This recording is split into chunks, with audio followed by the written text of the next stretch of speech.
Greetings, everybody. Today we're going to be looking at Return to Normalcy. The essay prompt for this lecture series is discuss the Republican domestic program from 1921 to 1933, and briefly compare it with the decades from the 1870s to 1901. In your discussion, explain how the Republicans' domestic program from 1921 to 1933 led to the Great Depression. So looking at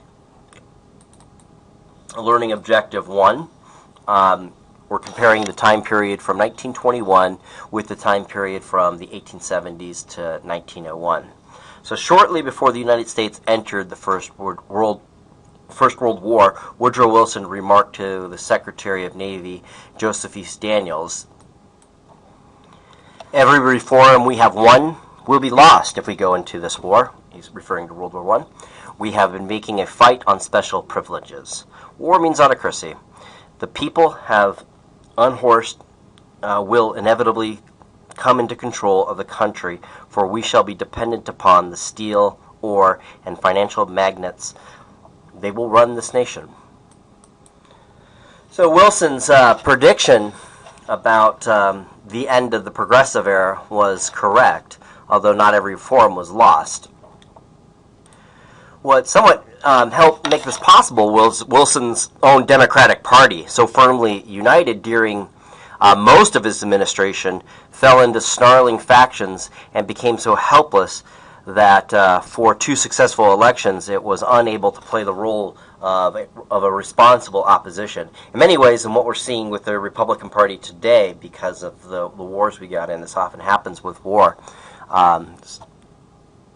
Factions develop within the ruling party, and then they become an inept party, and it becomes difficult for them to challenge the other party, which isn't just only bad for that party in question. It's bad for the country, because the country can become blindsided by myopic ideological thinking.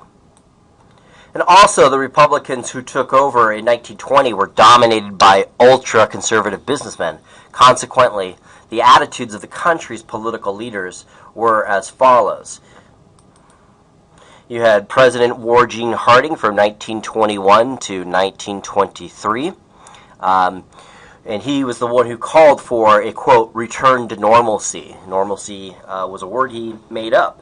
But what he was meaning was to go back to the days of J.P. Morgan and J.D. Rockefeller, where the country was governed by the principles of laissez-faire.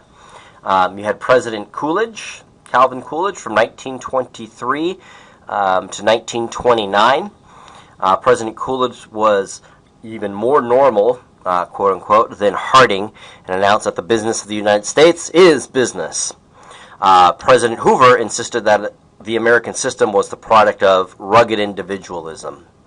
Thus, the decades after the First World War, like the decades after the Civil War, featured conservatism in politics and in social philosophy. In both eras, the Republican Party enjoyed almost undisputed control of national affairs.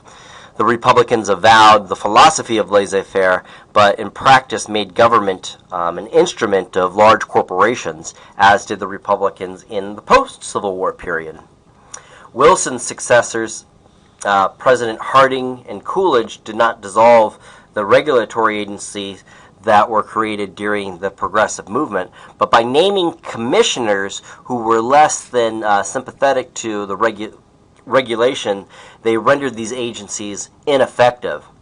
Harding named conservative advocates of big business to the Interstate Commerce Commission, the Federal Reserve Board, and the Federal Trade Commission. Right, and so he's naming people who opposed the creation of these agencies because they stifled, from their perspective, profit, and so they headed these agencies and did nothing to enforce what they were supposed to enforce.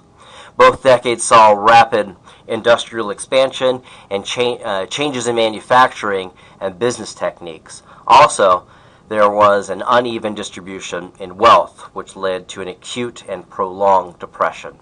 So that's it for Learning Objective 1. I'll see you guys in Learning Objective 2. Talk to you later.